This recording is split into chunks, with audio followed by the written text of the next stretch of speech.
All right. I'm hoping this is functional. It's a little bit challenging to see whether or not this is functioning. So, um, I just thought I would kind of do some work live, so some folks could kind of see, kind of my process, and also just kind of a place to hang out if y'all want to, put some stuff in chat. It can be about, music or whatever. Um, I got 3 viewers right now, but I only just posted in the Facebook group, so um, I guess we will just get into it. But basically, I'm doing this for the next project that I'm doing with my virtual orchestra, which the centerpiece of which is kind of this, not kind of, it is this piece by Samuel Coleridge Taylor, Forest Scenes. And so basically, what some of you may know, what I did was I issued an orchestration competition, and then I had all of the movements kind of available for people to orchestrate, except for the first, because I knew I wanted to do that myself. Which is that cheating? Yeah, kind of a little bit. But also, I am putting several hundred hours into these projects for $0, so I'm gonna cheat a little bit, and it's gonna be fine. However, yeah, I had a bunch of ideas about orchestrating this piece, and so I don't want to do kind of the whole thing tonight. I just want to do, a portion, but I'll go ahead and play. I'll go ahead and play that for you here if you're not familiar with the piece.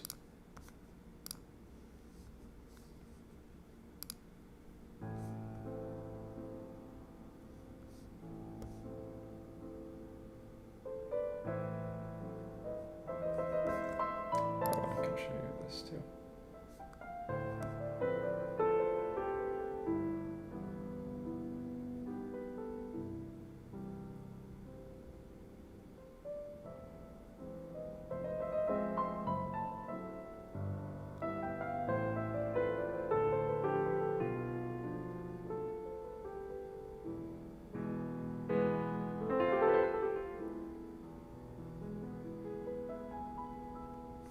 And that's as much as I want to do. So we're just gonna go ahead and get started. So I went ahead and I do more or less want to have this kind of be a start to finish kind of process in terms of like what I'm streaming. However, I didn't think it would be very interesting to stream myself transcribing the piano part into Sibelius, because that's not the most exciting thing to watch. However, I haven't set up a document, so you're gonna watch me do that. Kind of, just you'll see my thought process throughout just this whole thing, and hopefully you'll maybe learn something, or you're just here to hang out. Either way, that's tight. But basically, yeah. So I need to get this set up a little bit better. So you have a new document here, and I need to make sure that you can see this actually, which I don't think you can. Yeah, so get rid of that. I'm still a little bit new at this whole thing.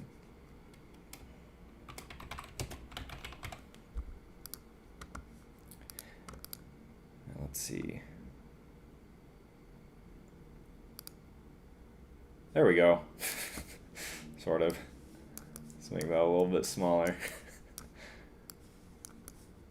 So it's pretty jank. Okay. So yeah, here's what we're gonna do. set up our score here. We can see, this is the hardest part of this. I can't tell what y'all can see. But basically we're gonna put woodwinds in pairs on each staff. So we'll just do one of each woodwind instrument.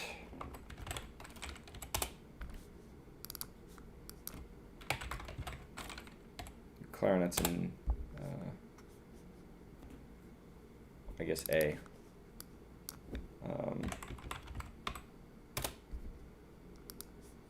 Oh, gosh, you know what? You guys can't see this. Hang on. This is a challenge. I apologize. And I have my phone next to me, looking at chat just in case. If somebody says something, I'll catch it. So, don't worry. Okay. Let me see here if we can. Sibelius, add or remove. There we go. All right.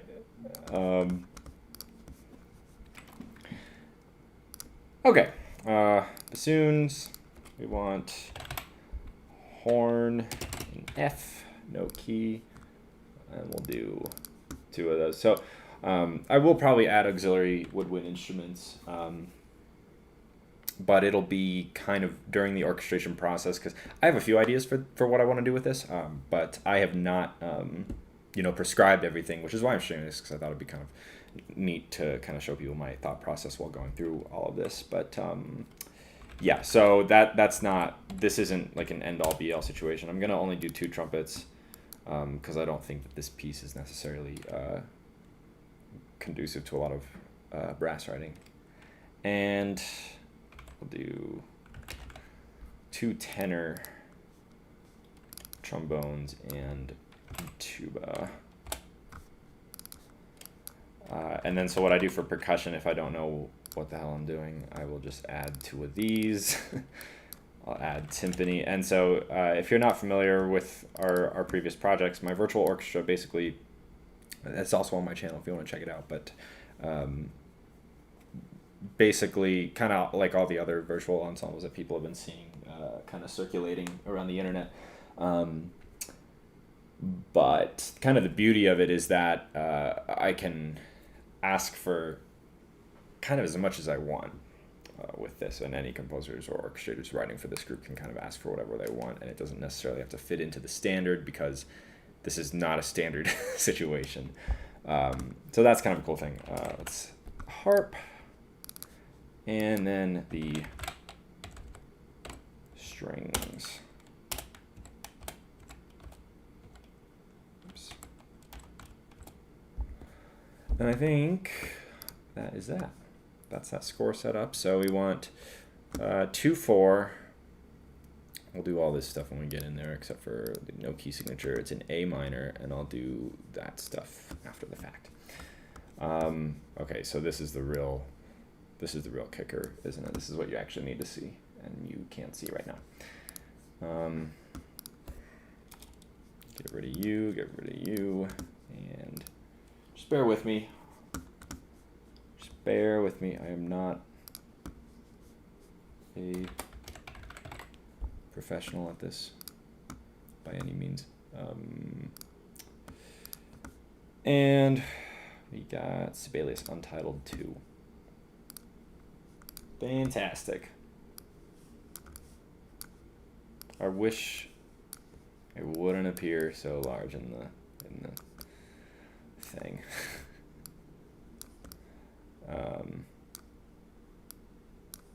But hey, sometimes that's just the way the cookie crumbles, as they say. All right. Actually, one thing I forgot to do, which is important if you want to orchestrate a bunch of piano music, that transcription that I did, we are going to paste into here. So we are going to add a piano, not as an actual instrument in the orchestra, but just for reference, and we'll put that in the bottom of the score.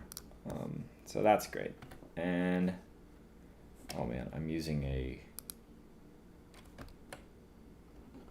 I'm using an old computer, or an old keyboard, and I genuinely don't know.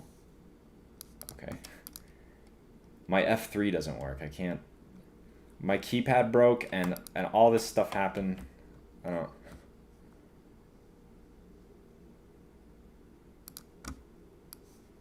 don't know what to tell you. I got a bit in the chat. Hi, how to cancel pits on Sibelius 7 by MIDI commands in Contact, please, with key switches. I'm not sure what you mean by that. I'm not a Sibelius tech expert, so I mean, I would just, it'll respond to Arco, but I have a feeling that's not what you're asking. So I apologize that I don't have that information for you. Okay, so we've got our piano, and just in case people join later, I'm just gonna label that like that, and then we'll go into a little panorama view. And okay, so the first idea I had with this, and this is the first time I listened to this piece, I like instantly had the idea to orchestrate, because I just thought it was so cool, or I thought there were really cool things that could be done with it in this kind of setting. So basically, what I wanted to start with this line in the clarinets, and that'll be this whole thing. So we need to put in a tempo as well. I wanted to put this in clarinets because I thought it's great, and I'm just gonna make this transposing just so I can, okay, that's perfect. And also, actually, I'm gonna do more score setup stuff. Sorry. So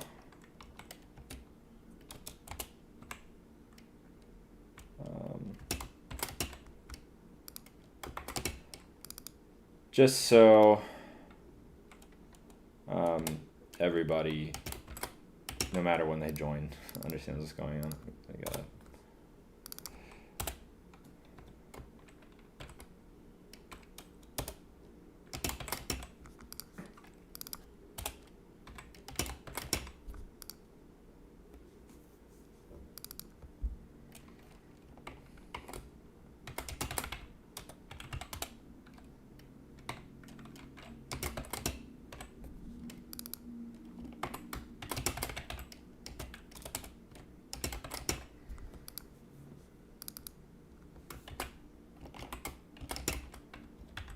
And you can even hear in my keyboard that this is an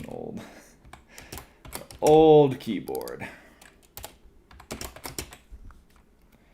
And I think that's all we'll need to do for that. And I'll just save this real quick. SCP forced scenes. Okay, so let's put in a tempo marking, and I can kind of hear this line in my head, but hopefully this will kind of come out how I want it to.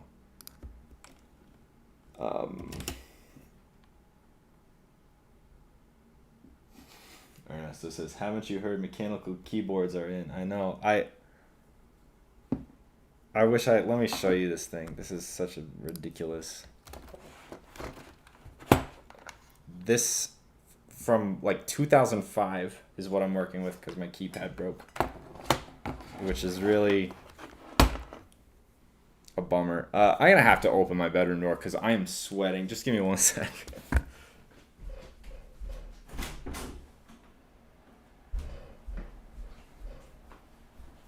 It's becoming a sauna. Okay. Sorry, that's gonna cause some static noise, I know, but oh shoot, I was gonna do let's hear a metronome. So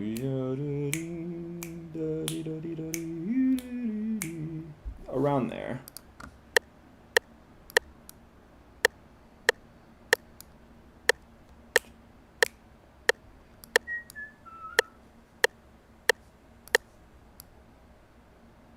So that's around quarter, well, that's eighth note equals 93, so we'll say quarter note equals like 48.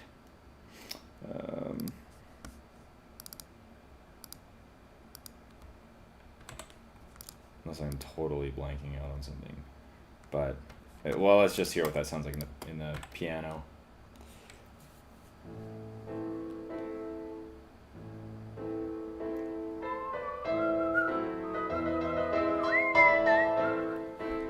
Yeah, that's good. We're gonna put a circa right before that. So one challenge with this, as is frequently a challenge with orchestrating piano music, that's especially slower piano music, right? Is that the tempo really needs to be fluid for the music to sound like it is alive. And so the challenge is that obviously these pieces were written for one player, so the only communication, well, there is no communication that needs to happen. It's all internal, and so the player can do what they want in terms of tempo fluctuation. But that's a great challenge with orchestra music, or orchestrating that music, because now suddenly you have to build in certain tempo fluctuations. And for my particular project, I need a click track for all my players, right? So I am going to literally have to put in tempo fluctuations so that the clicks will follow that, and the players will follow that as exactly as they possibly can. Because I can't just say, oh, set your metronome to this, play your part, and then kind of slow down before you get here, because that's just not going to fall together, right? So I'm going to be putting in tempo markings that Coleridge Taylor did not write, which, that's kind of the reality of kind of a lot of orchestration, right? You have to figure out which liberties you want to take and which you do not. But the first of those is, you can kind of hear in the difference. This is just so mechanical sounding, right?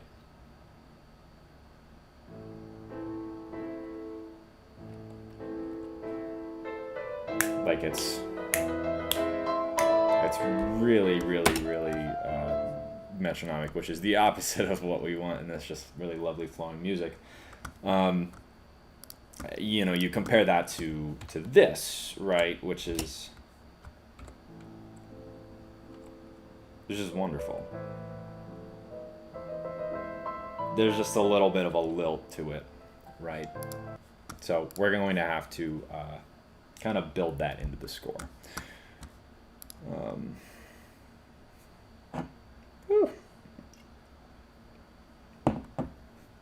So far we've established that I want these in the clarinets, or this little line. Let's hear how that sounds.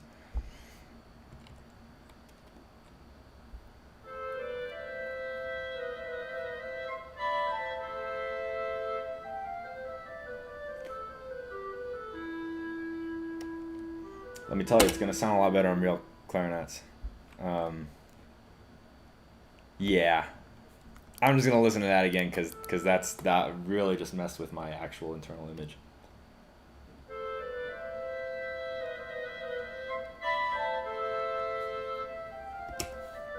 Yeah, I think that'll be much better live, as is the case with pretty much everything when you're working with software. But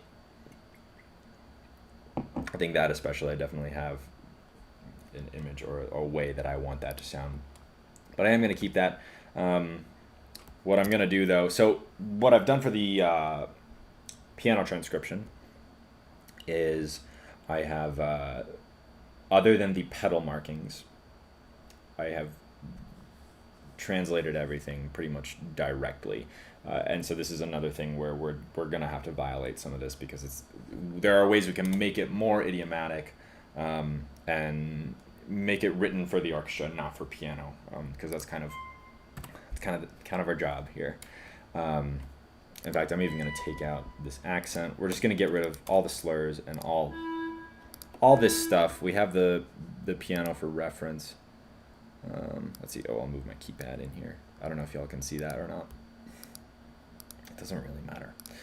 But yeah, so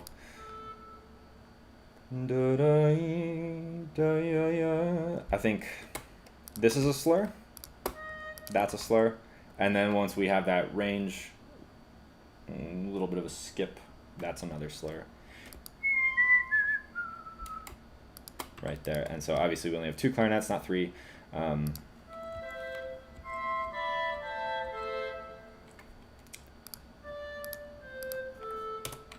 think that's okay. Fascinating.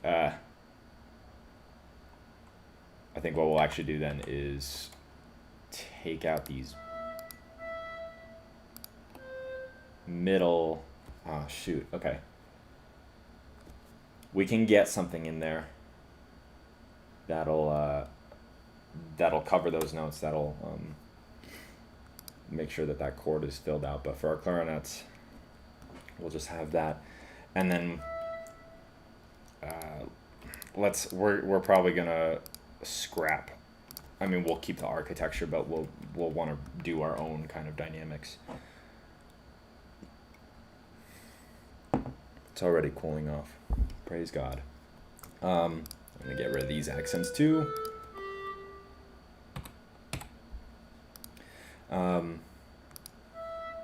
And I think this can be one long slur, and we'll mark it so that it's just one clarinetist. Bri is sending smiley emojis. What's going on? Thanks all for being here. It's nice to have 7 people watching right now. I think we had like 11 earlier. It's quite a bit better than I was thinking we'd do. And I think, yeah, okay. So that'll be all on first clarinet. And so what we're going to do here is get rid of what we've already written in that we know we don't want to double. Because even if we do want to double it later on, which I know I don't want to double that, but just like hypothetically, I know that, we could just see what is already in the score. Like, we don't need the piano for that, if that makes sense. But, yeah, let's make sure we keep that in there. Oops, I actually messed something up.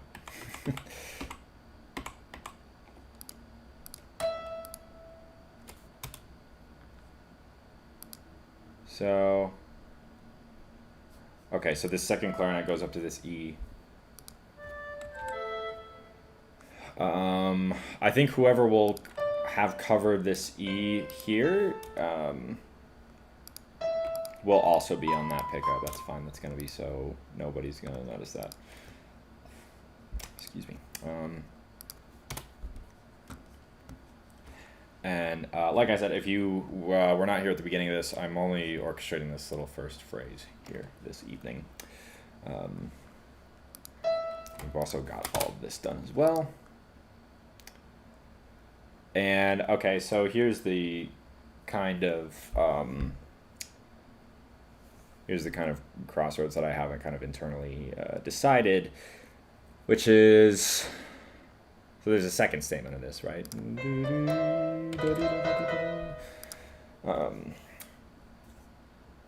For the sake of just having a nice calm environment, might be nice to kind of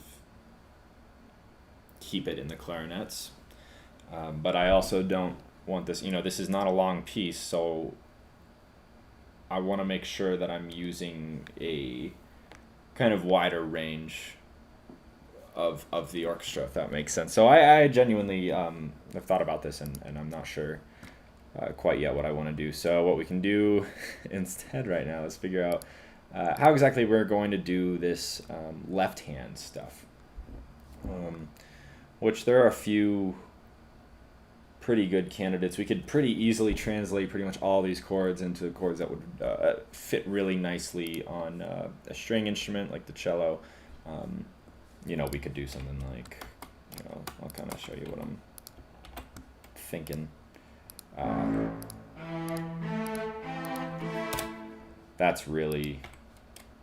That's just really easy to do. So we could do something like that, but I think it would be cool. It's a forest scene piece to kind of keep it in the woodwinds. And so there's a pedal going on here. Whoops. Let me just pull up the kind of PDF. So yeah, there's a pedal going on pretty much.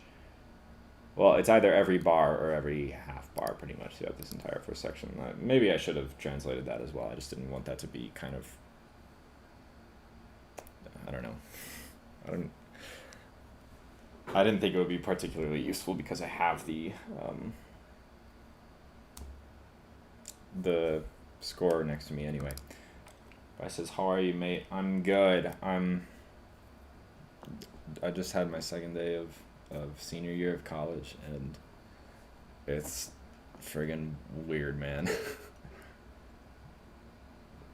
Skype school. Are you in school? I'm curious, out of the 6 people that are currently watching, how many of you are in school right now? And does everyone feel as pessimistically as I do? Genuinely curious. So we could also put this in the harp. We could put it in. I would like to keep it, as I said, kind of with a kind of woodwind texture. It doesn't mean it has to be only woodwinds, but just hear me out.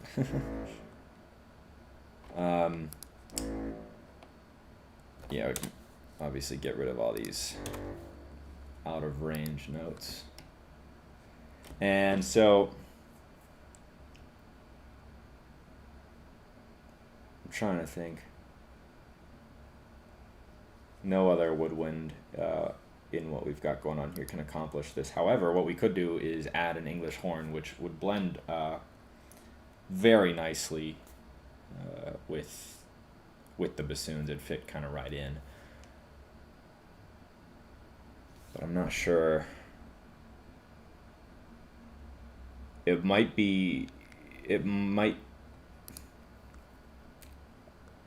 I don't know. I'm thinking. I really want a kind of background sound. So what I'm gonna do is put this in the harp as well. But what we're gonna do is we're just gonna have the. Whoops. I'm just gonna get rid of all the slurs. And all of the, whoops, all the accent marks. And then we're going to extend these so we have these kind of pedal notes. Because as I said, they are pedaled. And we can just follow the piano's writing here very easily by just going in quarter notes. And I already forgot what that said. So it's A, E, and then an octave E. That's no, that's the second thing. Sorry. This is very different from working alone, if you're wondering. Yeah, we can keep that. I love those chords, and that whole progression there is really nice. And I don't think we'll. I mean, we might use.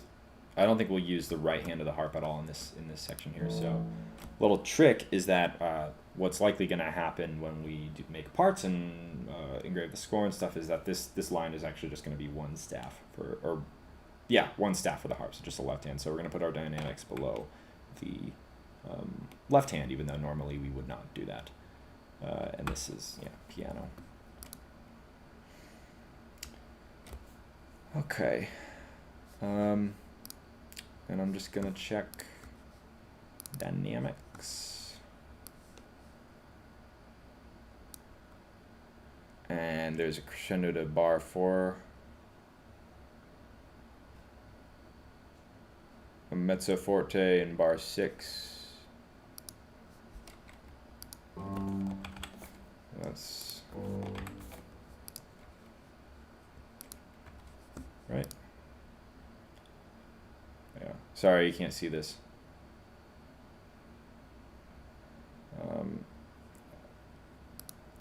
So it's nice to acknowledge for the harpists that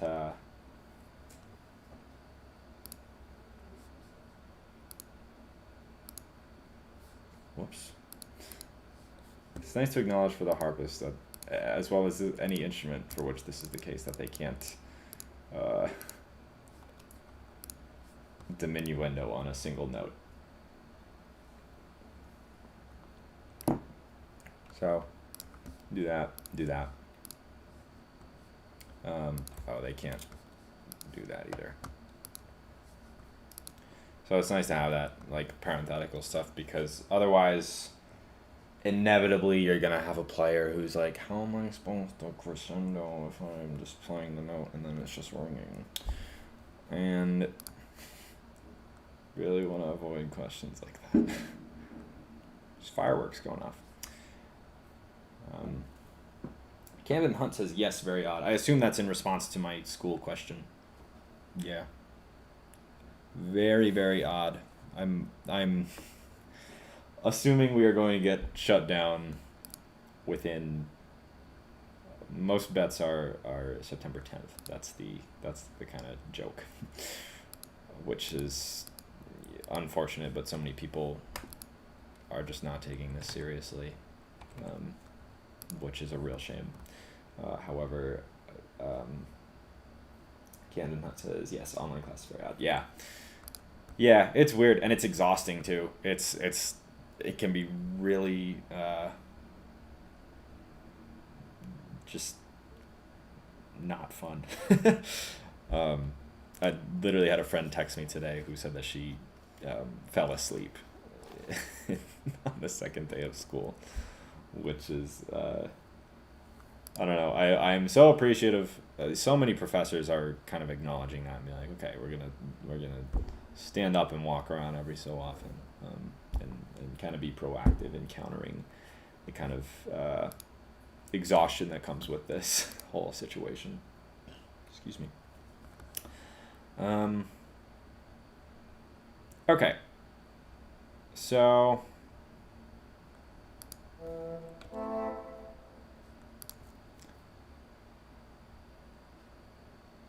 the horns can blend well. I don't the bassoon is such a particular timbre, right? Like even the English horn will fit better with the oboes than they will with the bassoons. Maybe not though. Maybe if you make it clear in the score, like, hey, back off or blend, whatever, then maybe that's something we could try. I don't know. Maybe we can see what no performer has to say about it. We can try. We don't have to do it. Let me just add the English horn here, which is a misnomer, by the way. If you didn't know, the English horn is a mistranslation from angled horn, cor anglais, which I guess with different accents, either in French means English or angled. So here's what we're gonna do. That's awful. Oh, okay. You know what? So before we deal with that, I'm going to take all these. Actually, we're going to take all these slurs. Whew! My brain's disorganized. Sorry. We're going to get rid of all the slurs. We're going to grab all of these bass notes. Yeah. And that'll sound really, really rich.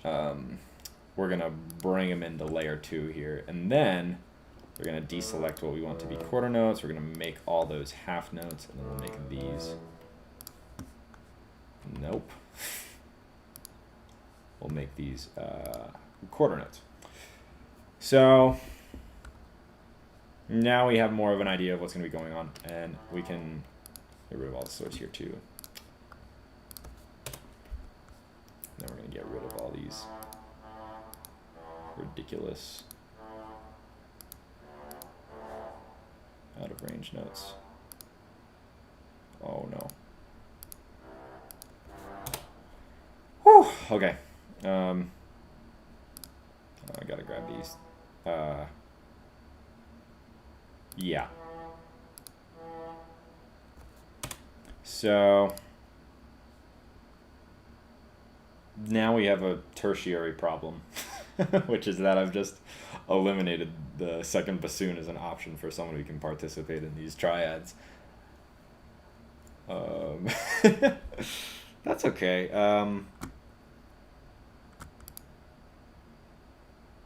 We could have... I'm thinking. We're going to have a contrabassoon.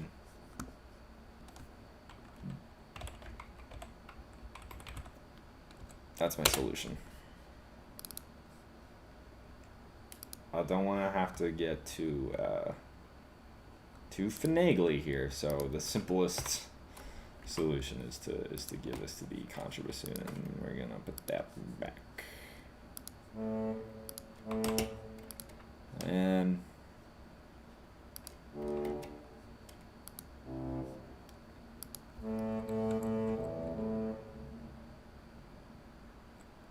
that's a little, you know, it's higher range. It's not really what it's good at, but it'll do a fine job of blending and stuff.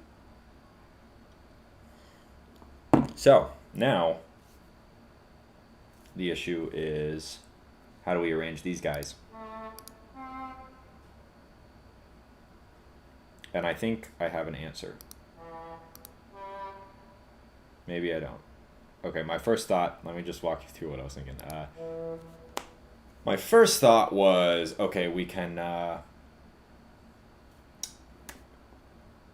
put the English horn between the two bassoons to kind of hide its peculiarities, but I think that sometimes may result in actually the opposite effect, where the English horn is in such a low range. I'm thinking particularly like right here.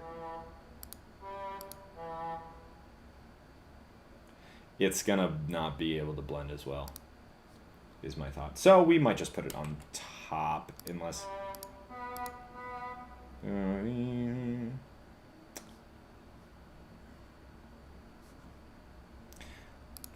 We can just try stuff. We don't have to... We're gonna try it in the middle for everything except... Oh, there's a really easy way to do this. I have to remember that people are watching me, and I need to respect their time by not working in a really stupid way. So I'll have it in the middle for that stuff, and then on here, we'll put it on top. And then, yeah, so we'll do top note. And then Sibelius lovingly selects exactly what I want. There is 1 7th chord here. Woo, spicy. The least important note of this is probably the E, because the most characteristic part of this is this diminished, who am I? Yeah, no, I'm right. This diminished fifth right here, between the F sharp and the C. And that's... And the E is already happening. We'll see what happens. But, yeah, so...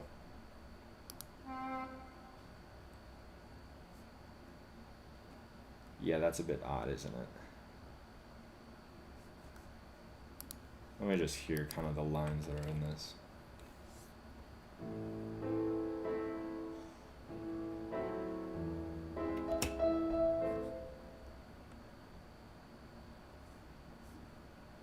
So that's less of a...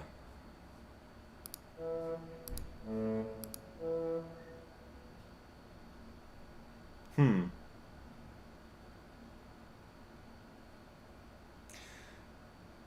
Yeah, you know what? Let's do.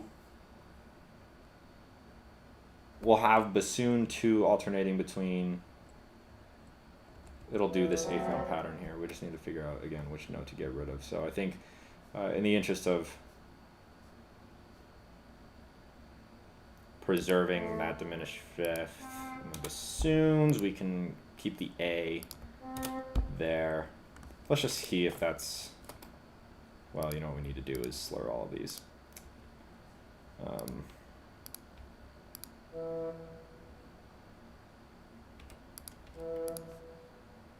And here what we're going to do, since it's not connected to anything, it's going to seem to the English horn player like those are supposed to be kind of separate notes, because that's just kind of the way that the music looks. So we're going to throw tenuti on there. Let's just hear this little bit.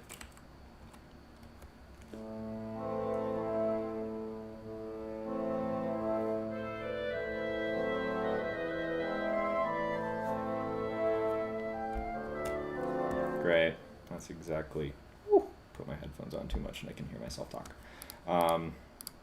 Something we don't... Well... Let's have a little bit of a... I don't know. Let's just see what this does. We're going to put... Yeah, I'm going to put a piano over all these guys. And what we're doing here, we're trying to create a very kind of foresty atmosphere, right? We wanted to kind of represent what the composer quite literally wrote in the in just the title alone.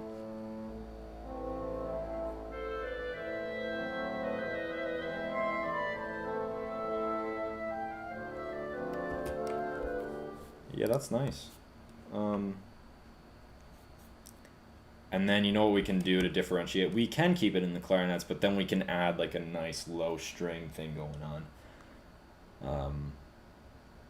Oh yeah, I forgot we had the harp doing stuff, which is good. Let's just copy all these dynamics. If anyone doesn't know that Sibelius shortcut, you highlight the passage, and then I guess if you're on a Mac, you hit Shift Alt or Option and then D, and that selects just the dynamics of that section for you, which is tight. We're going to get rid of these parenthetical things and we're going to replace them with real ones. And I guess we need a destination. We'll make that mezzo forte kind of the... Yeah, maybe mezzo piano and then down to piano.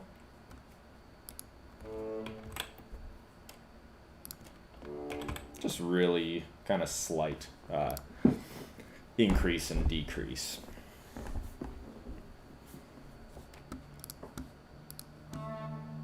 And okay, yeah, we need to remember that we've got stuff to do here. I think this is all probably fine. Change that so that it's sustained. There's no reason to re-articulate it because it's in the middle of a chord that's going to be consumed by other sounds.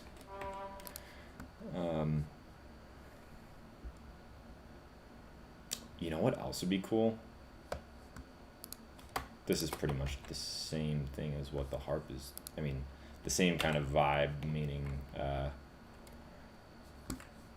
just want to put pizzicato. And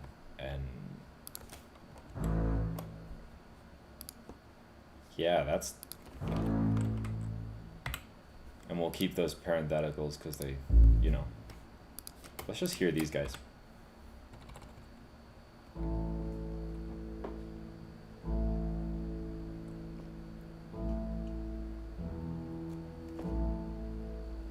So what that's going to do in real life, and not in this note performer, is it's going to kind of round out the beginnings of the harp notes so that there's a little bit more definition to them and it's not just like, you know what I'm saying? So that's good. And then, yeah, I think that'll be good, and then later on we can add more and it'll be kind of a lush texture once we have this kind of restatement. Yeah.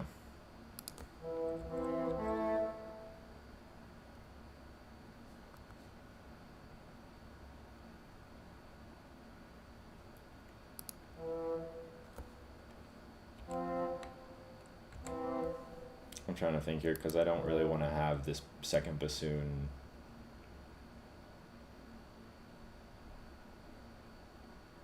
Oh, well, you know what? I don't know. Let's do that. Problem solved. And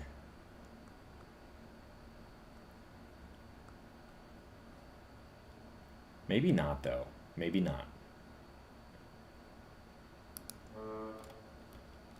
What do we have in the piano? We had a E within the staff and then A within the staff, which is this is tough. We're gonna have that be in second bassoon only. So what we'll do here is make this second layer so that it's not confusing. I'm gonna line these up so that it's not stupid looking.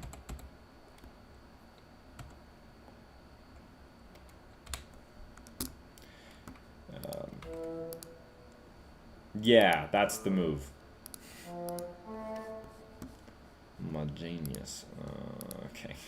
Do a little guy there. And yeah.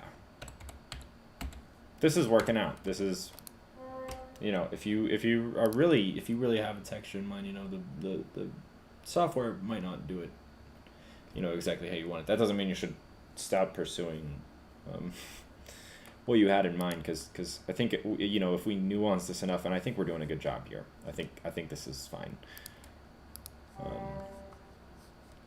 Then yeah, I think no problem.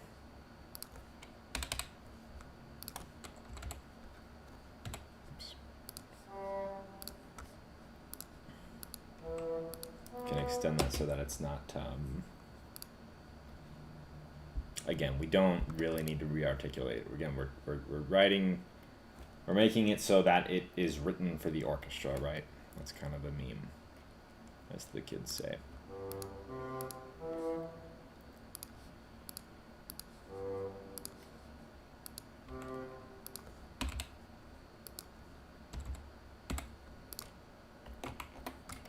All right, let's hear just the winds.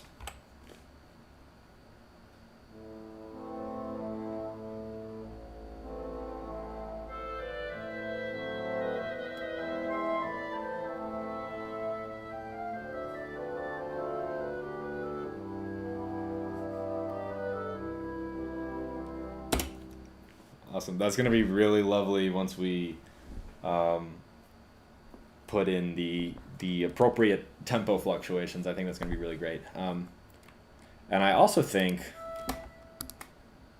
what we should do is have this in an oboe. First oboe.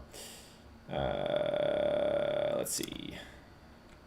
Bam, bam, and there she goes. And that's going to be Grace. Yeah, and then that'll be a little, ooh, just kidding. We can vary it even more. We can have it in, because this is so quiet, right? This is quiet enough. We'll put this at mezzo forte and just kind of have it drop off, right? You know, it was low range flute. You don't want to write for low range flute in orchestral settings very often, but this is definitely a texture that it can not be swallowed by, if that makes sense. And I have no idea who is still watching right now, so I don't know, you know, what kind of. So I'll just say, if anyone doesn't know, or if anyone isn't kind of familiar with the flute range characteristics, the flute is really, really, really underpowered in its low range, and honestly, its low range is pretty much anything that's within the staff. Is kind of considered, it's, at least to me, that's what I think of as the low range of the flute, and it can really pierce more the higher it is. Now what we do need to do is get some dynamics up in this bad boy. And I'm going to make this mezzo forte. In the score, it's mezzo piano. I'm not really...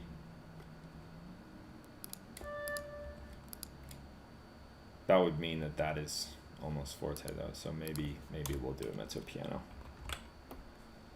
We can do a diaphragmatic accent here. So an accent that is within the slur. So instead of... So let's pretend... Here, I'll zoom in a bit.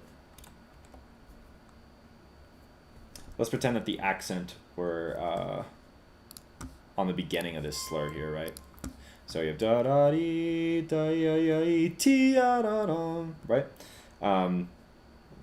That's kind of accents as we normally think of them. But if we put it, and this is where it actually is in the score, by the way, right here underneath this slur, we have ti ti ti. It's like a ta, right? So it's I don't know, it's kind of a neat effect. It's not too like sharp and piercing, I guess, right? It's just a really like heavy kind of ease into it, and this won't be so heavy. There's not a dynamic marking in the score, but I think I'm just going to put it as mezzo forte so that everybody knows, or the clarinets know. They're pretty obviously the melody, right? But they know that we're not exceeding a forte, right? Okay, and then we'll have the oboe. So there's a crescendo into a mezzo forte. Whoops. There's a crescendo into a mezzo forte. That's... Whoa. I just destroyed the universe. Hold up. Did that ruin... We good?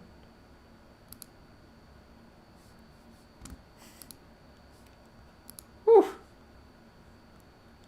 Okay. I think I hit Command M before I hit Command E, which is...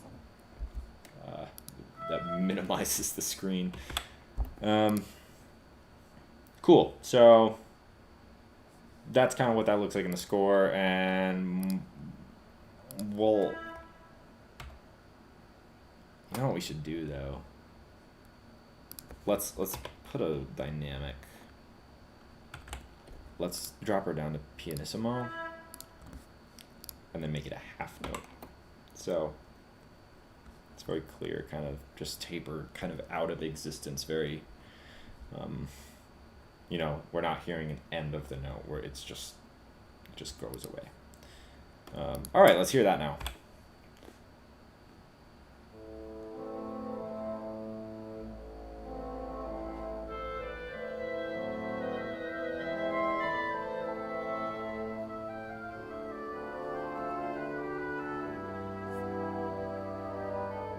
Yeah, that's it, man.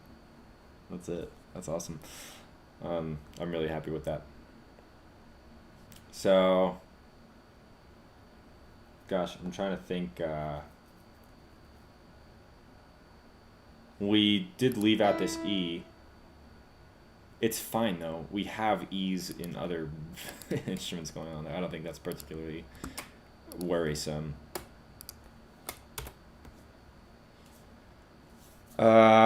However,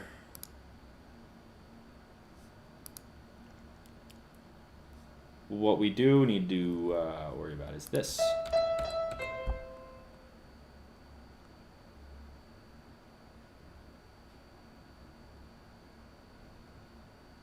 Yeah, I don't know.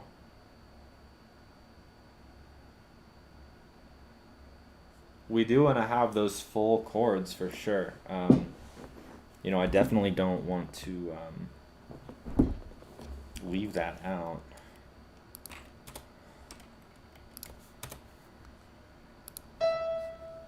And you know what else we're gonna do is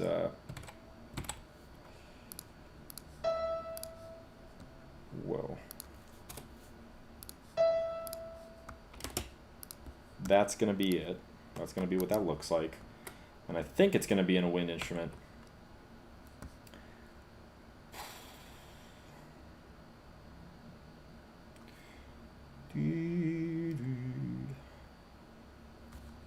We'll see. I don't know.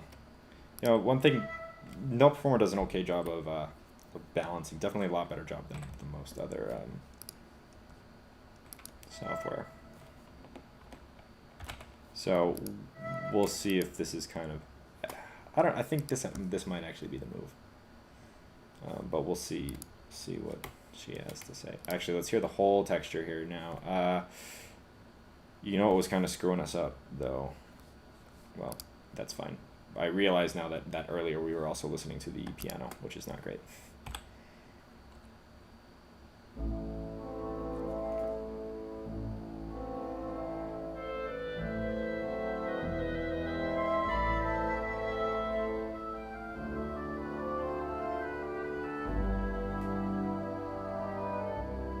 Sorry, I need to listen to it again.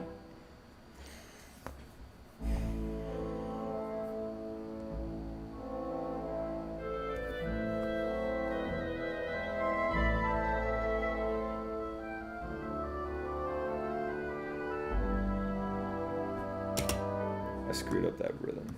That's not correct. That is not correct.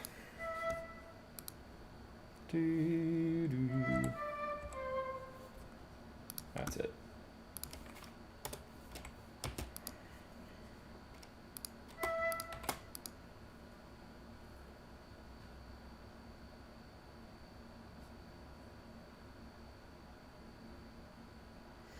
Gosh.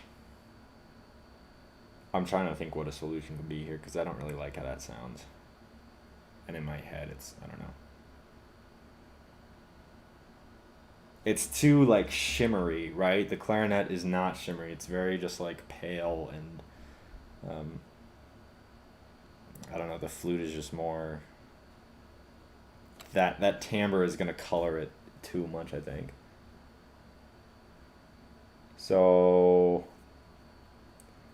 I'm trying to think if anyone in the chat feels like they have any ideas. There's nowhere in the strings I could put it. There's probably nowhere in percussion I could put it. In brass, like that would just be. I don't know. I think I really just want to keep this in woodwinds. Also, I think I realized that I don't really care to have these upper octaves in the notes that are just one pitch class. Oh man.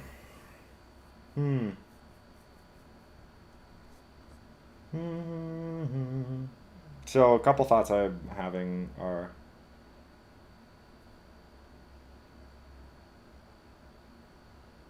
first thought is that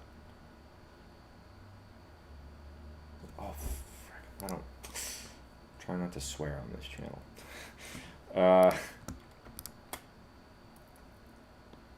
I could put it in like second oboe, right? And then say like non-vib or something, right? We could try that. Let's try that.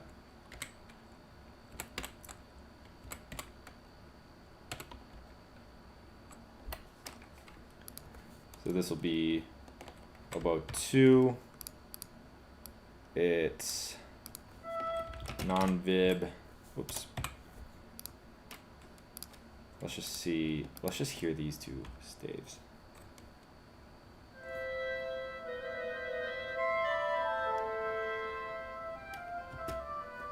Yeah, you know what?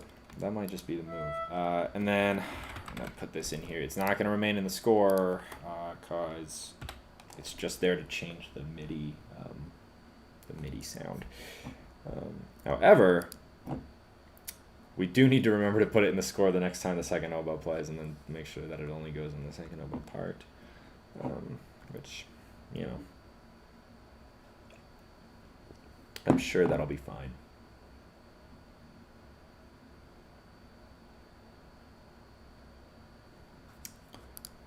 All right, let's get rid of this mess. And let's just put a little, like, because this is just so nice. This little, it sounds like a major 7 chord because we just had this first inversion E minor thing here. Just hear this.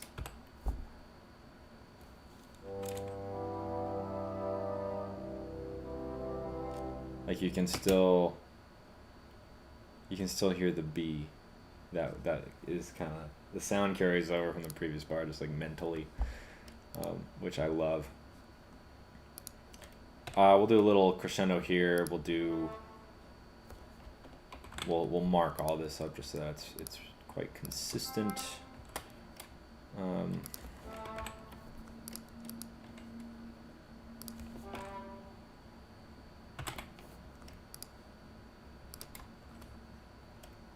And you know what? These actually don't need to be mezzo forte. We'll make them mezzo piano because the melody should be mezzo forte. And that goes for this guy too.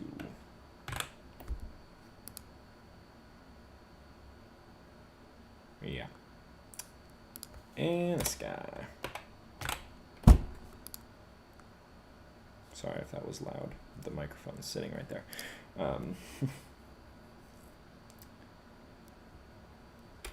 And this is a nice little pianissimo. And then we'll do that same thing here.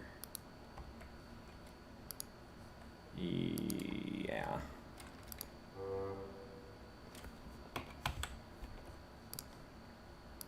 Make sure this is in every layer. No layer gets left behind. Not in my Sibelius. Hashtag not my Sibelius. Just kidding, it is my Sibelius. I bought it with my money. My hard-earned dollars. Oh, man. That'll be maybe just a little bit of a pain in the ass when we do parts, but that's fine. No problem. Yeah, cool. And I honestly,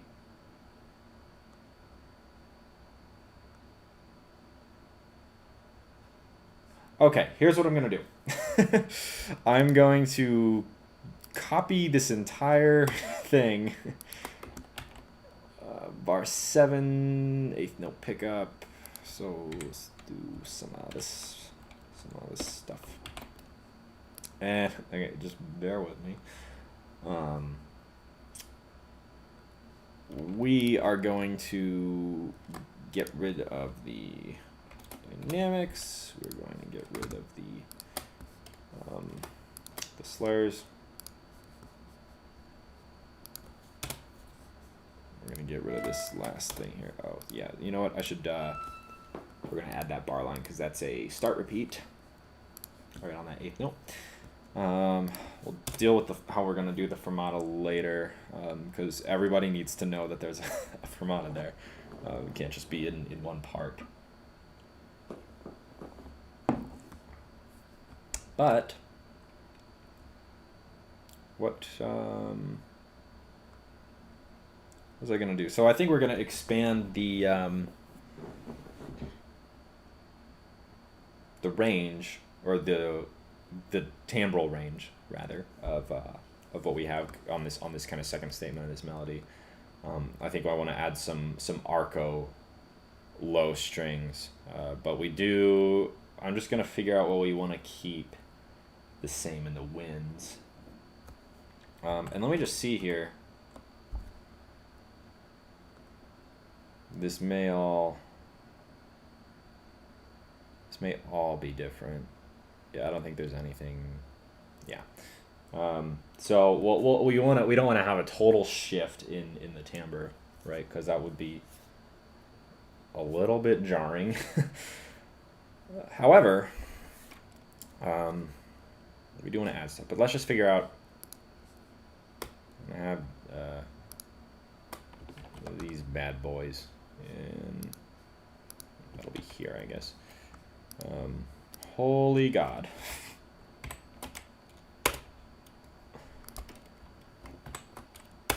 Boom. And this as well needs to go. Okay.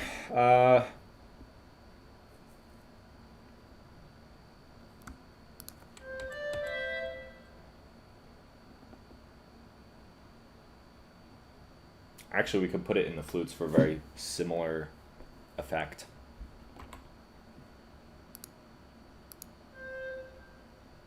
And then, okay, big brain hours, everybody, all four of you.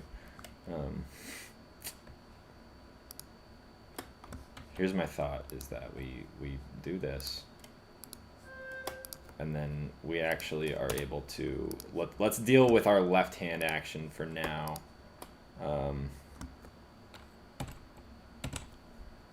Just get rid of all this junk.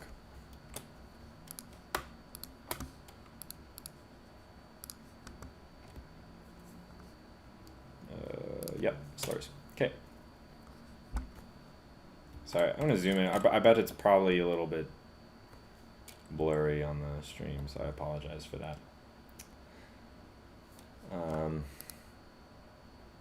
Okay, so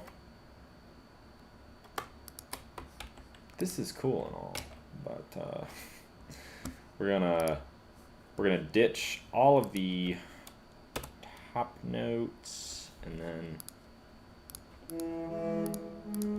oh, you know what'll make this quicker?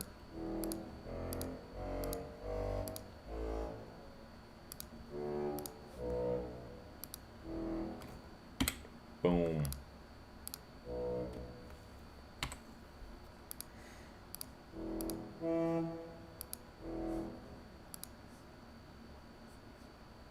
And you know what? We'll tie that over because it's probably, yep, it's pedaled. So it's pedaled in the piano score. I mean, so that'll all carry over.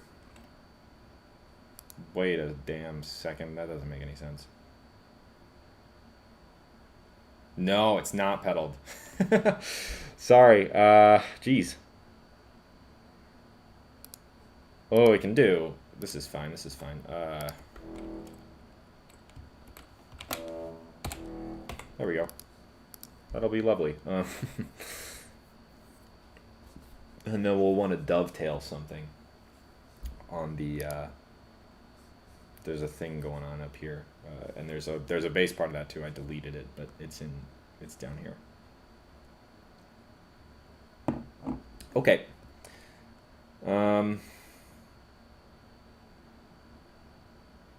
This is working out really beautifully, actually. So what we're gonna do is take. Okay, hold up. Sorry. Yeah. No, this is good. Sorry, I need to explain what I'm thinking. But basically, I want to have the. So all these red notes are covered, so let's just ditch them. That's covered. That's not covered. Boom. All right. So we could have the second bassoon also on quarter notes. We can also do that kind of thing. You know, that kind of a thing. And let's see, I want to make sure I don't, lose this version of what we have. So this stuff fits really nicely. These chords, I mean.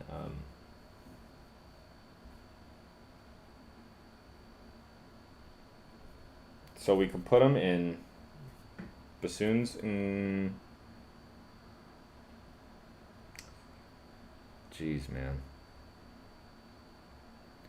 Bassoons. An English horn.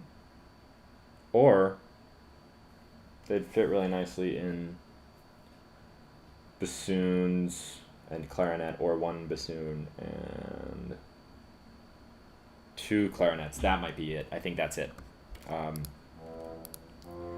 So we're going to cover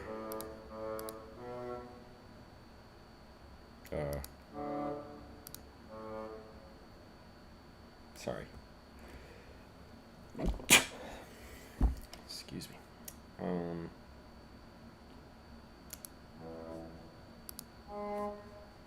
It's going to be all second layer. It's all going to be quarter notes except for this guy and this guy and this guy.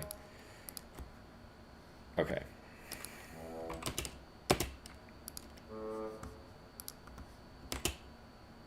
Oops. Yeah. Cool. Sorry, this is such a disaster.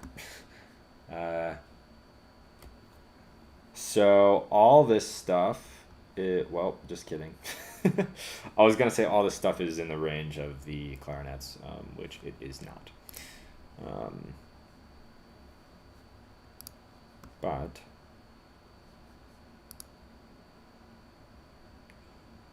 we could just do a little switcheroo, right? Okay, so here's what we're gonna do: is the middle note.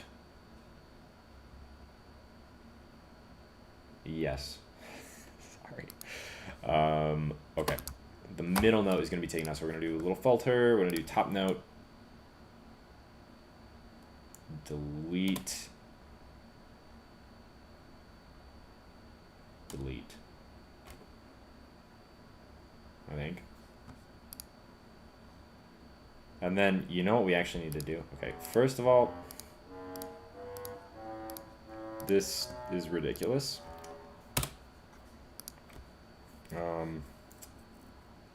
Yeah, so we got another 4-note chord situation. We can add the English horn in for a brief moment. But yeah, we're gonna have the clarinets kind of making an envelope around the bassoon, around the first bassoon, I mean. And that's probably actually quicker if I do this. Yeah.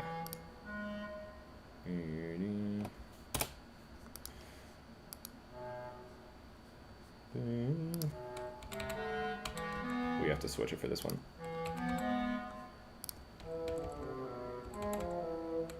That's fine. No problema.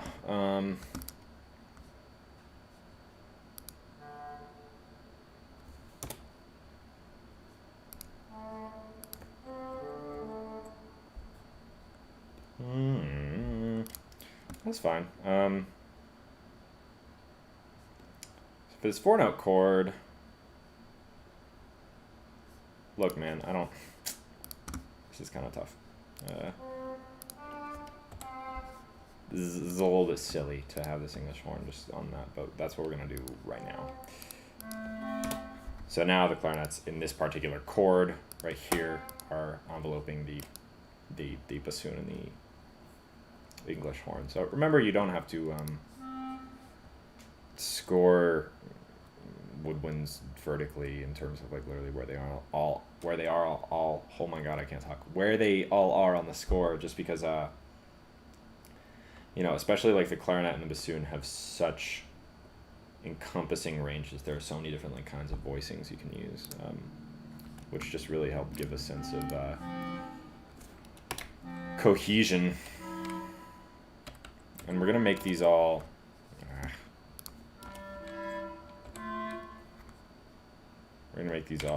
quarter note value, just so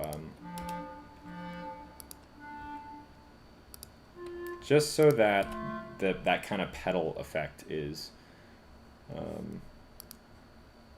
retained.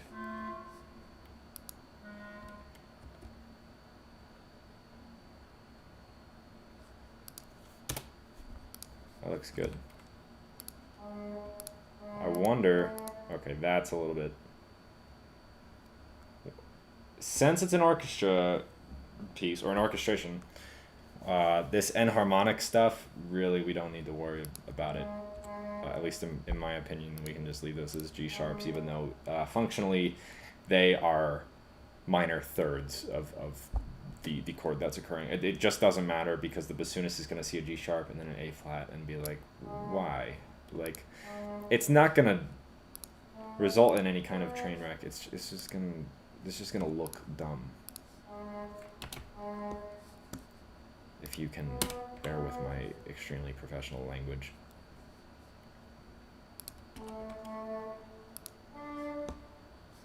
Actually, let's leave that as a quarter note. So do a little staccati.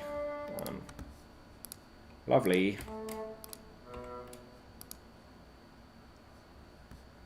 Okay.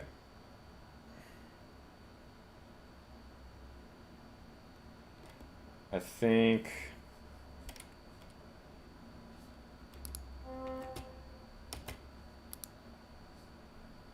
let's just hear how this sounds.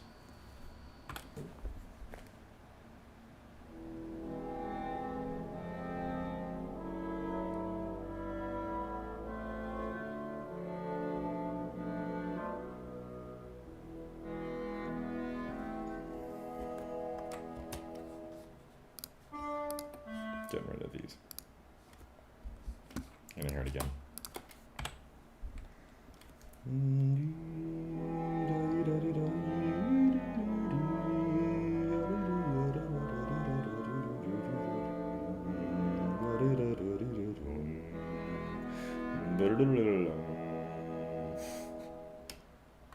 That'll be cool. I think that'll be cool. Me personally, I think that'll be cool.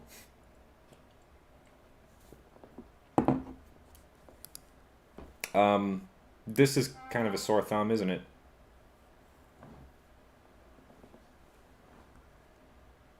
Let's hear it with... Oh, was I listening? I can't remember if I was listening with or without this, but it just... It's not... I don't know. Let's just hear it with it.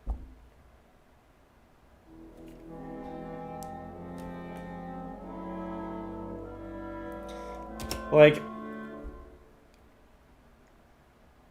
it's fine, but it's so obviously like kind of a like hacky, you know what I'm saying? Like it just is so unnatural for that one player. It just feels so out of place. Jeez, I don't know if I should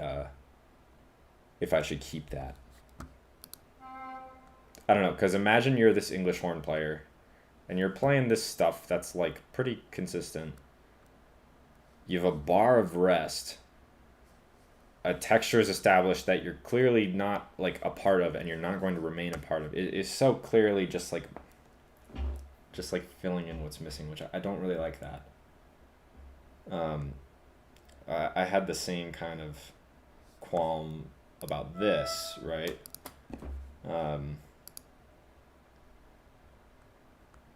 But this is just one note. I don't know. It's a little... It feels a little silly. And that's without dynamics, which the dynamics are kind of vague, it looks like. I tell you what, we're gonna leave it for now.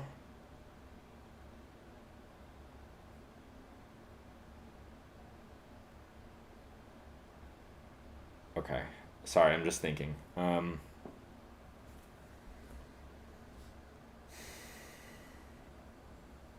We are going to leave that English horn for now. We'll see how it fits in once we add more contextual stuff like dynamics and just the rest of the texture. I'm just thinking about strings. Quite frankly,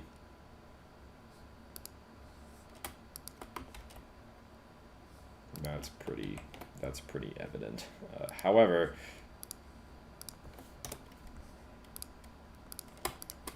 this is, whoops, that's all going to be that because the basses don't have very long bows, so that would be a little ridiculous if we were slurring these at this tempo, and they would definitely break it up, maybe into two note slurs, but I think it's just, I don't know, kind of, we can get just more sound if we have every note just individually. And honestly, I found our solution. Getting rid of that. Yeah. Okay, bear with me. Don't worry, we're not just We're not just copy pasting, we're gonna pretty heavily modify this stuff. We're gonna first get rid of all this second layer stuff. And then, actually let's see. Oh, you know what we also have to do is Arco. Okay. We're gonna put this all in second layer. We're gonna grab the bottom part, and I'll explain why in a second. We're gonna grab the bottom bit here. I'm gonna put it. Oh dear. Oh, I see my mistake. Okay. We're gonna put this in layer 2. We're gonna put this back in layer 1. We're gonna grab all the layer 2 stuff. We're gonna put her in here because I forgot that I changed the voicing. And yeah, whoa. Oh, yeah, I switched it back. Okay. Hold up. Put you in 3. Put you in 2. Put you in 1. I don't know why I changed the octaves. That was pretty stupid. Beautiful. All right.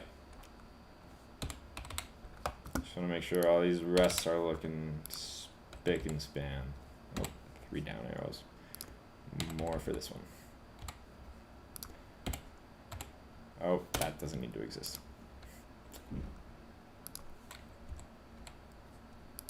Sure, there's an easier way to do that kind of voice swap thing. In fact, I feel like I see a button pretty regularly called voice swap, and I don't know where it is. This is all... Okay, now all this layer 2 stuff can... okay. All this layer 2 stuff can go away. So, this is good. Because... okay, yeah, let me explain why I just did all that. So basically, since the cellos are just better for a multitude of reasons at projecting, both because of the physical characteristics of the instrument, but also their positioning in the orchestra. I guess depending on how the seating is, but like if you have violas sitting, so like say I'm the conductor and here's the orchestra, right? And we have first violins, second violins, violas, cellos. If we have it situated like that, the violins, F holes are projecting into the audience, right? The cellos are projecting like this way, right? And the violas, F holes, are pointed like into the back of the hall. And also their instruments are at just an acoustic disadvantage. Not that the seating thing matters for the purposes of this particular orchestration, but if I wanted to use this for something else, then look. All this is to say is that I usually prefer, if I have 3-note chords and I want to put them in low strings, for example, like this, then what I will do is put the cellos in 2-part divisi because they can more than afford to be divided, whereas the violas just proportionally just lose a lot more power. So I like to keep the violas without doing any divisi. You know, only in this particular kind of situation that calls for it. It doesn't. That's not really a. That's like not a. That's not a hard and fast rule. It's just something that I do. Okay, let's see. How did I solve the other problem? I thought I... oh, there's this note, or this chord. So we can have a very brief 2-part divisi in the violas, and it'll grab that chord. And actually, you know what I can do? We'll definitely hear the E, so we don't even need the E in the violas, just to keep it consistent. So it would be kind of weird to like break it into divisi. That's not weird. It is a thing that happens a lot. Temporarily breaking into divisi for like 1 or 2 notes and then going back. I just don't like to do it. I don't know, just for consistency. Just a me thing. Just a me thing. Whew. Okay. Let me think about what I'm doing.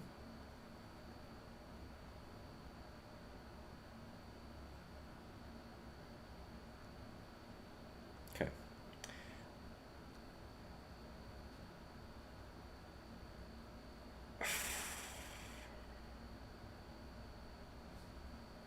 So we pretty much covered all our bases with this stuff.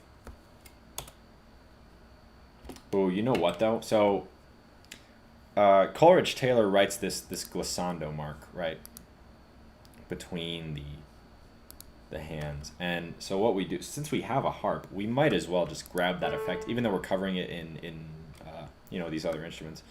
It would be nice to, let's see, where in the range is that? We'll do that in the treble clef. That's just a first inversion F. Nope. Sorry. Excuse me. And we'll put a little glissando on that. Lovely. So now we need to figure out what we're doing with the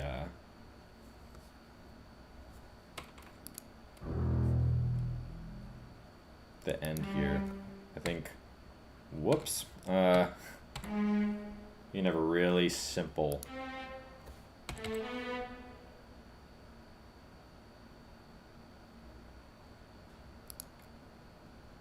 Yeah. Okay, you know, I have an idea for this too. So this isn't going to be the violins aren't going to play this, but I have a cool kind of effect in mind, and I think I'll add some percussion to this too. Once I have the wherewithal. But if we have something up there, I think it'll be a flute, because that'll be very, very controlled. And we can do like we can just add to the kind of sparkle effect that this kind of already naturally has. And let's see. Nope. Why do I keep hitting things? Oh my goodness. Do a touch 4 harmonic there. And we will do, where am I? Yeah, there we go.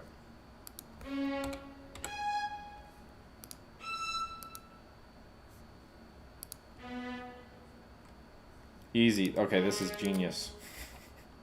It's not genius.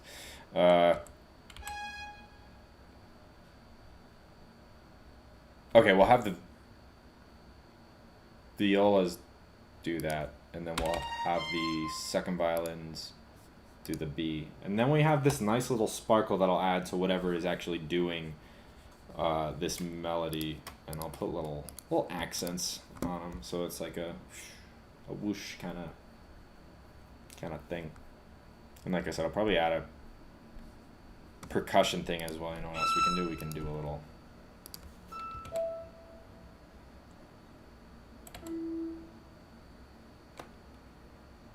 bit of that, and that'll sound up here,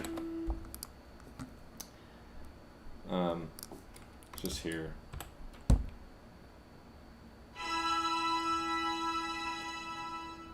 Yeah, that'll be cool.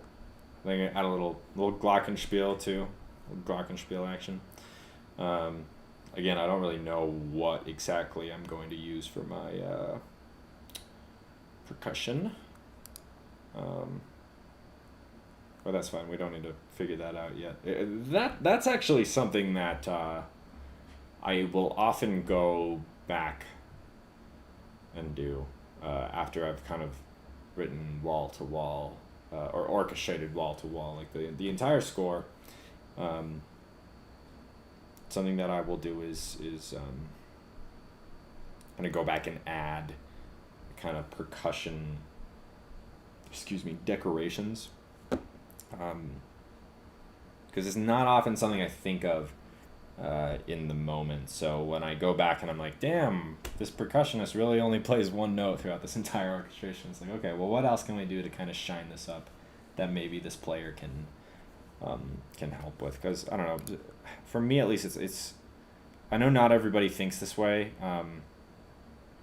and there are pros and cons to each way of thinking about this. But I like to think about the players just as much as the music itself, because I don't know, I think like letting the players know that you're like respecting their time and like not having them play this piece just to play one note, you know what I mean? That's I think that's important. However, it does not help me figure out what we're gonna do here. Get rid of that, right? We got all that. Yeah, we got all that. We're good. We don't have any dynamics in. Let's just hear how the orchestra sounds. We don't need the melody yet because we haven't really done that.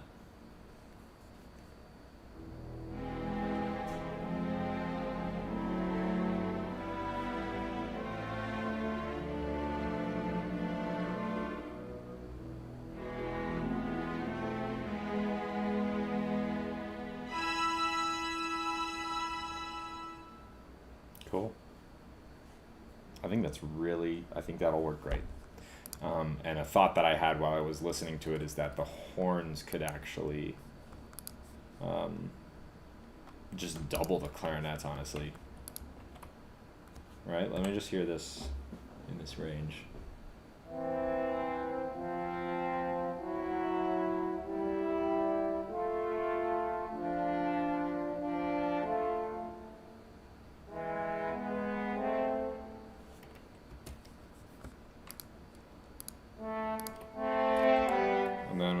Smooth over. So we have them doubling the clarinets for all of that, but then we have them double the bassoons for this particular chord.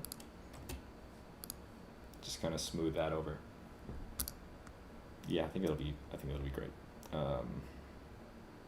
Oh, and I have to work out how we're gonna do the horns in terms of like 1 2 3 4 or 1 3 2 4. My default is 1 3 2 4, but if I have just those dyads right there, right.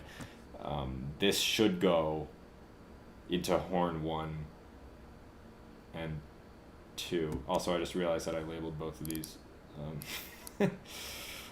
horn 1 and 3, which is not quite. It's not quite. I'll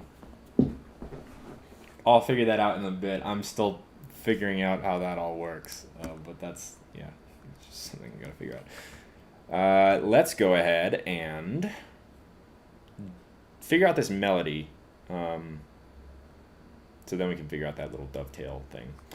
Okay, so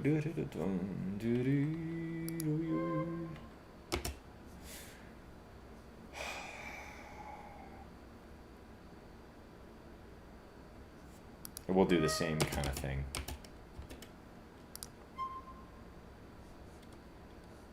I'm getting rid of all of this stuff. What else we got? Gotta get rid of that. Okay. Cool.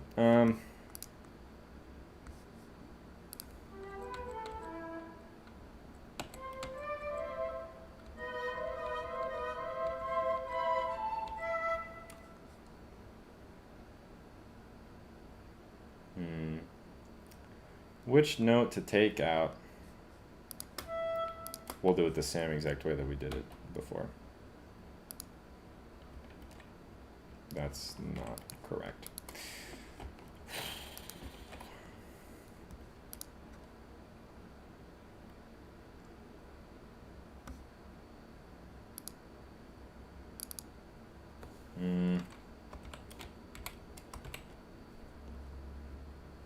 Oh, you know what though? We'll have it actually be that because we'll use oboe 1 for this. Let's keep it. Hang on, bear with me. So remember, oboe 2 has already seen this in their part, and not seen it canceled because this is just oboe 1, which is important.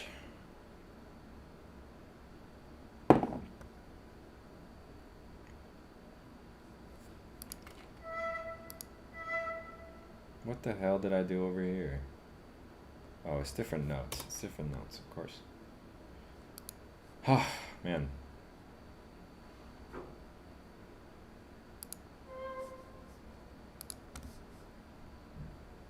Am I really gonna have to? Looks like, yeah.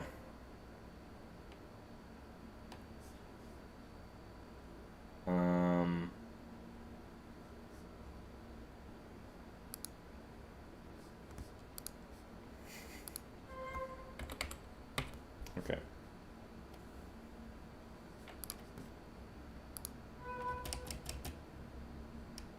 We should have that same diaphragmatic accent too.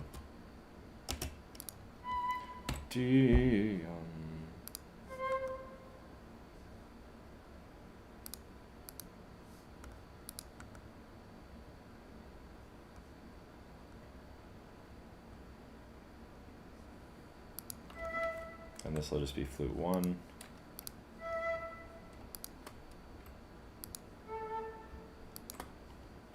We can just keep throwing it around. I think this is a pretty consistent. I definitely want this to be a knee clarinet.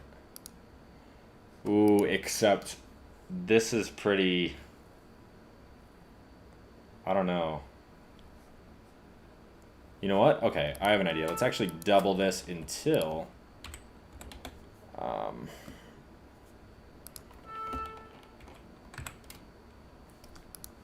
Hold up, we gotta do this until we get to.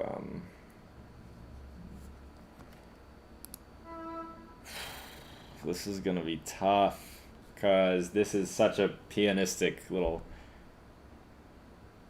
flourish. How does it measure? Let's just hear this in meter. So.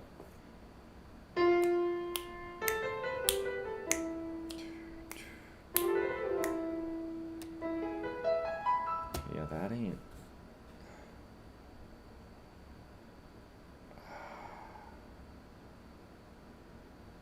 Man, that's tough. That's really tough. I'm not exactly sure what I should be doing there.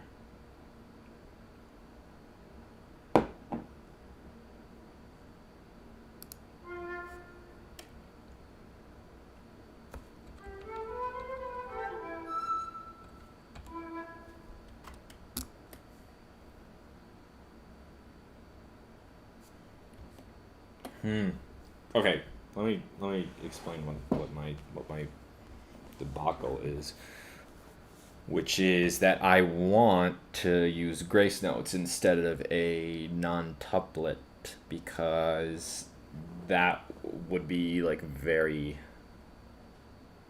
measured, and that's not.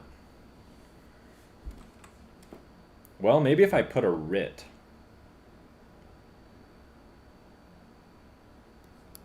Let's see what happens if I just do a little bit of a.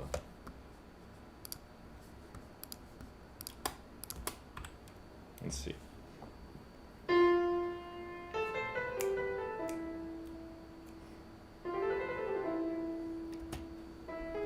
Yeah, but I'll have it do more. Actually, I think that's the solution. I think that is the solution to the problem. Okay.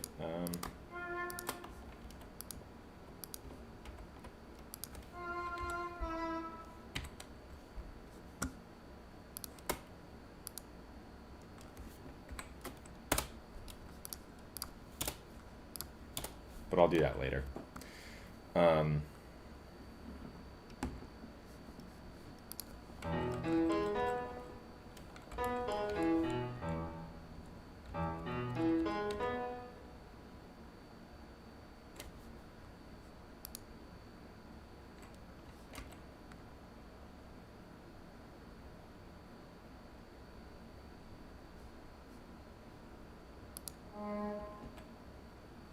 We're actually going to get rid of this G sharp. I have decided. We've got it in the horns, we've got it in the friggin' cellos, in an entire cello section. That's fine. Not a problem. Let's see what else this line does. So we could just. Okay, I'm gonna get rid of all the staccato dots because that's not what we're looking for.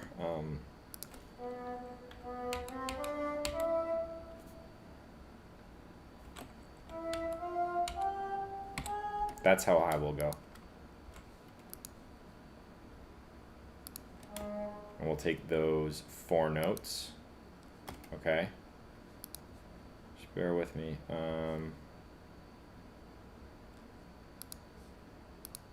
Yeah, we're gonna do some clarinet.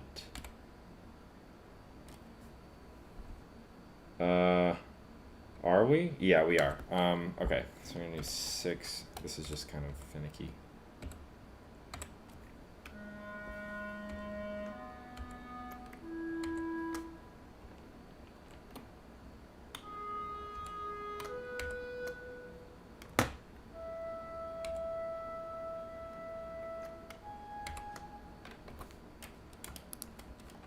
So we're just gonna do a big old dovetail here. And this is totally, okay.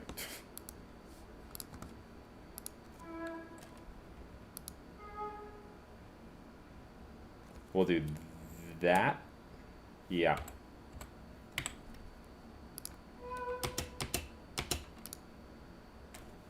Right? Let's hear it. Let's see. Okay, let's hear it like a lot slower. Let's give her like a, I don't know what this will do, but it'll do something, hopefully.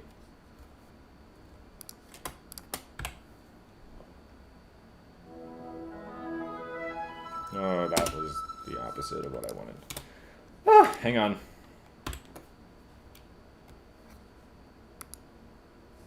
I guess we were at 44 or something, right?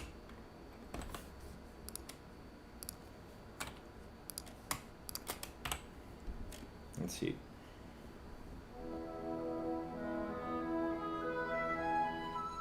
Yeah, that works. That's great. Ah, is great. We do want to slur here. First clarinet. First flute. Whoops. Yeah. That's cool. Now we got to do the dynamics. Which maybe that'll actually help that situation.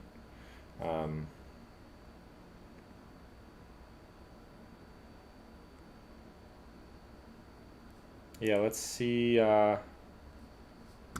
I'm looking at this sforzando here. I'm like, do we really... We might want to modify that for our purposes. So let's say we've got... Oh, we can just... First we'll do it right here in the strings.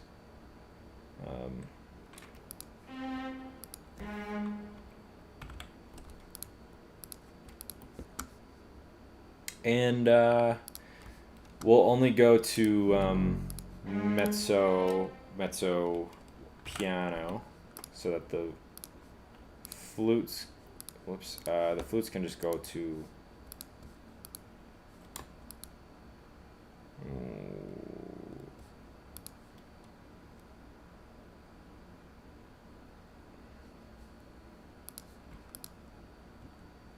mezzo forte and then to forte. Sorry.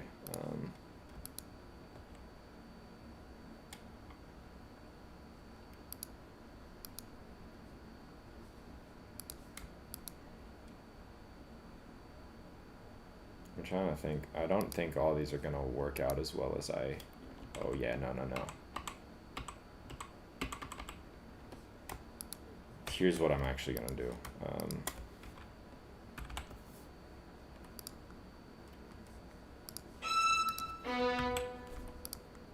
Okay.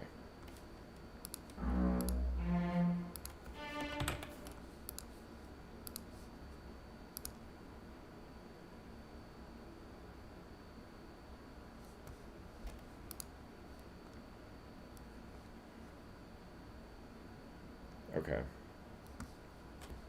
So since we kind of took this doubling, we can rip it right out of here. And yeah, paste it up here.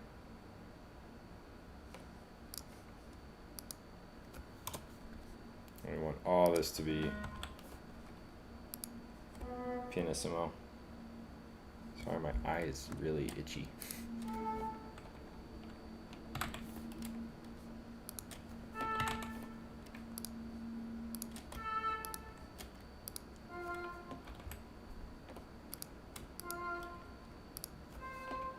That's what we're gonna do instead of having this forzando on the head of it.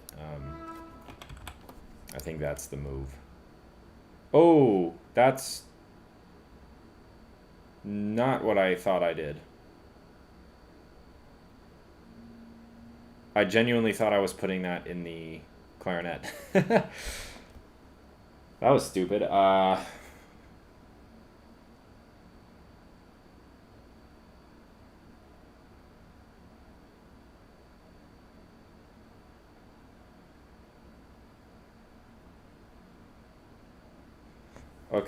Okay, I understand.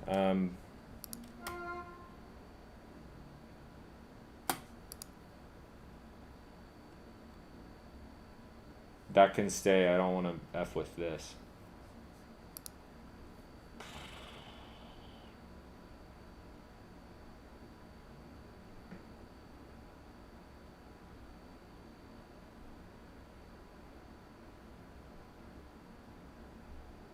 Sorry, I'm just thinking. Nolan Robertson says diaphragmatic accent, is that an accent mid slur? Yeah.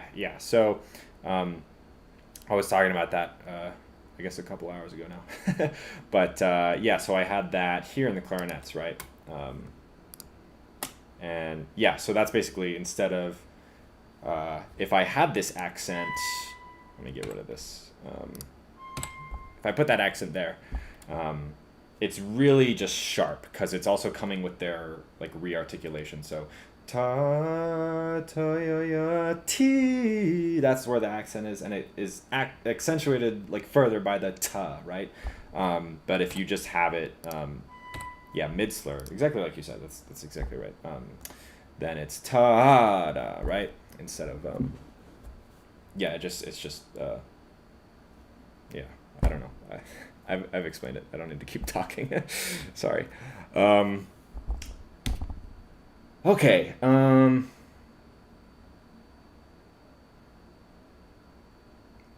Shit. I'm trying to think. This can stay. No, it can't. It can't.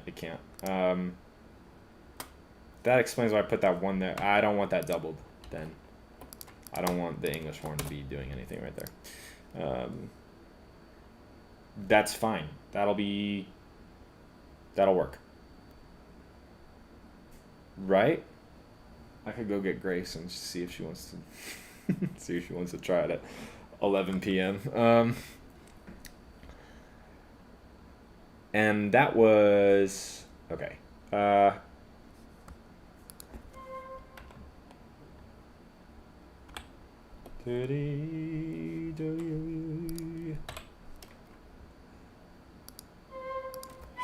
We'll do what are we doing?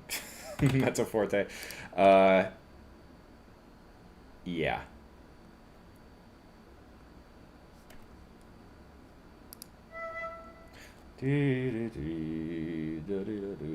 Nolan Robertson says thanks, you're welcome.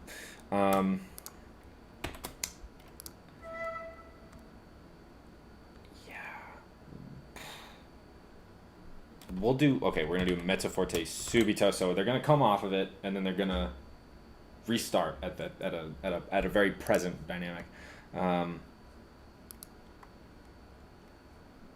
Ooh, okay, wait, though. Do I want this to, wait.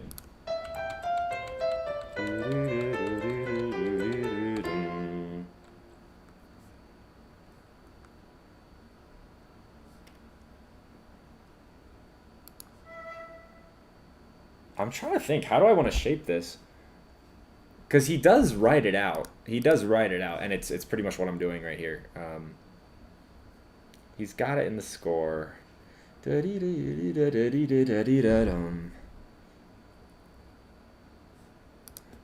do another one of those bad boys.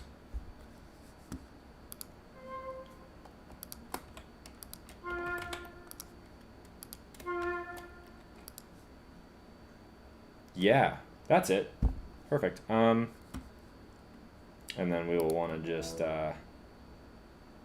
let's see. I'm just kind of scanning right now.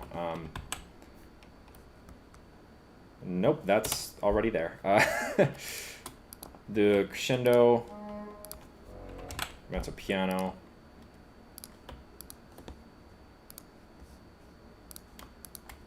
Crescendo. That's a forte. It's a little monotonous, sorry. Actually, a lot of this is a little monotonous.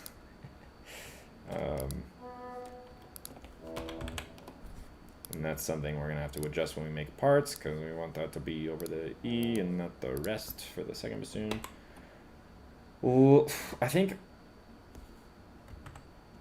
one thing I did...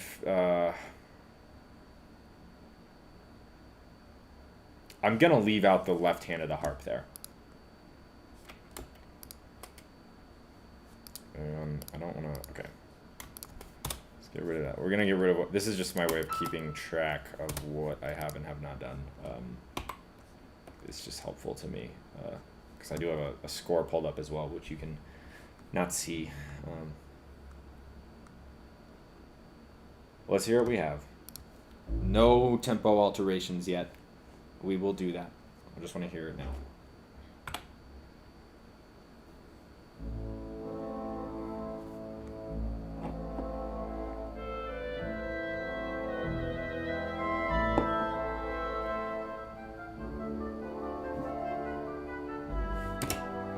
Hang on. God damn it. That's friggin' annoying. So if you write normale, I guess I'll just get rid of this. Maybe if I put it here, so it'll do vibrato on that one. I wrote normale to cancel the vibrato, or the non-vibrato. That's earlier on that same staff, but I am hiding it so because this is going to be in the first oboe part, the non-vib is in the second oboe part. They don't want to see that stuff overlap. But then it cancels the slur too, which is stupid. Let me just see if that worked.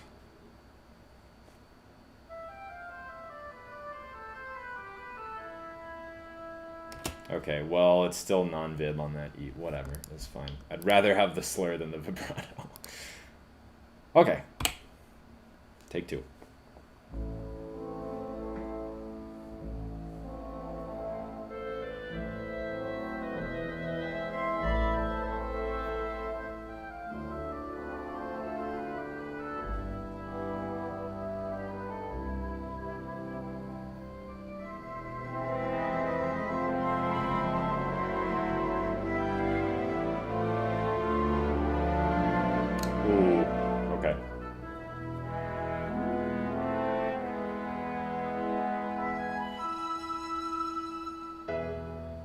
Ooh, okay. Yeah, there's a couple things. Need a pianissimo here.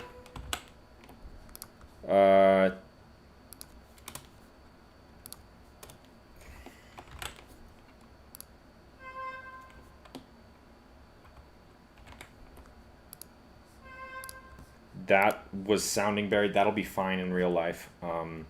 This is not going to survive, I don't think. Especially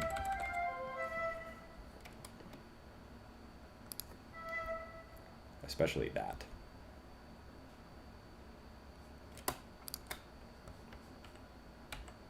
Ooh, so we can do this thing that I am writing an orchestration minute about. Yeah, useful. Okay, what? Why is that? This is gonna stay as oboe 2, so we're gonna actually write the normale, and then this guy can go away. But let's hear from right here. So this. Really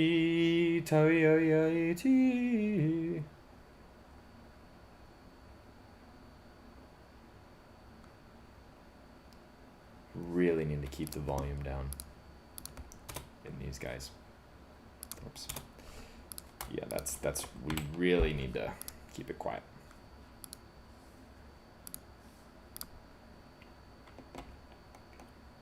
What is the name of this piece? This is Samuel Coleridge Taylor's Forest Scenes. So it's a piano work originally, and it's in 5 movements. So I just, for anyone else who's not familiar as well, so I just issued an orchestration competition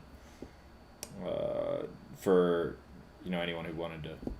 I sent it to Orchestration Online, or posted it in Orchestration Online, then sent it to a bunch of composition professors throughout the United States, and was like, hey, I have this thing, and if people want to orchestrate movements 2 through 5 of this piece, they can enter this, and I set up a bunch of rules and stuff. I specifically said movements 2 through 5 because I knew that I wanted to do the first movement, which is what we're doing right here. So. Yeah, and I am about to go through the evaluation process for all that and announce the winners of that. So that's really exciting. And that is a messy, empty bar. What was I? Oh, okay. Shoot. Okay. So let's just hear this.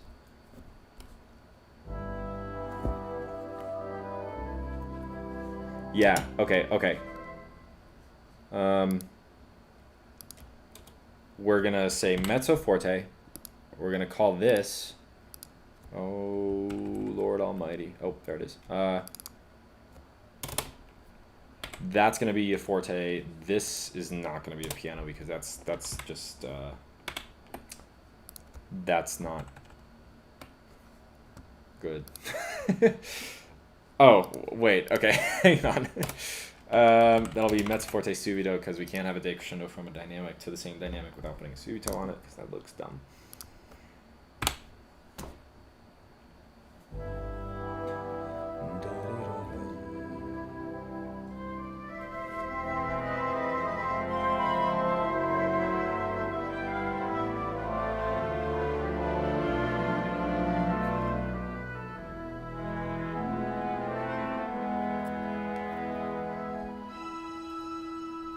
Okay, so this will sound much better with the tempo alterations in, and I think I'm gonna wait till I've orchestrated the whole piece to do that, so I can do it in a language and way that is consistent. So I'm not gonna do that tonight, but one last thing I want to point out. This is what I just did right here. So since this was going to be totally buried by the increasing threat of low strings. Oh, I forgot to put the dynamics in the horns. That's not good. And now I'm questioning if I should even have the horns be part of it. We'll mark them a dynamic lower, so we'll have pianissimo increase to piano, just like the low strings. Yeah, that's what we did. Okay. And they can go mezzo piano,